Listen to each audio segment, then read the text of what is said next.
আসসালামু আলাইকুম, সবাই কেমন আছেন? অবশ্যই ভালো আছেন।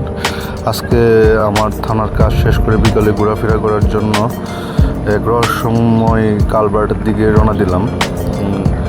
অবশ্য ওই মধ্যনগর পিঁপড়াকান্দি এলাকায়, যেখানে আমাদের মধ্যনগর থেকে টাঙ্গার হাওর ওই এই বেড়াতে যায়, এই হাউস বোটগুলো পাওয়া যায় এর থেকে কাছেই।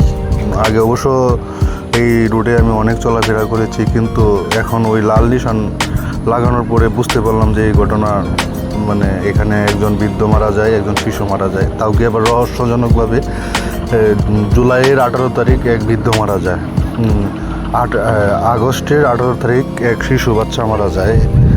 আপনাদের বললে বুঝবেন না, মানে এখানে কালভার্টের নিচে দিয়ে এত পরিমাণের পানি যায় যা বলার বাহিরে, যে নৌকাগুলা ঘূর্ণির মধ্যে পড়ে ডুবে যায়। তাই সতর্ক করব, আমার মধ্যনগরের যদি কেউ এই ভিডিওটা দেখেন অবশ্যই সাবধানে ওই কালভার্টের নিচে দিয়ে যাবেন।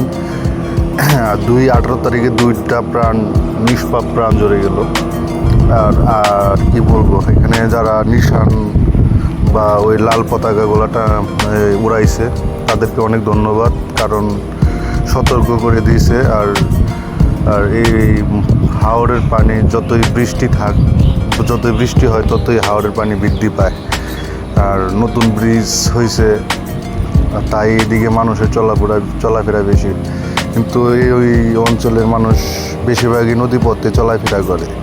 অবশ্যই যারা মধ্যনগরে আসবেন, আসার পরে যারা নৌপথে চলাফেরা করেন, এই কালভার্টটা চেষ্টা করবেন একটু এড়িয়ে চলার জন্য, কারণ এটা খুবই রিস্ক, যতটুকু পরিদর্শন করে বুঝলাম।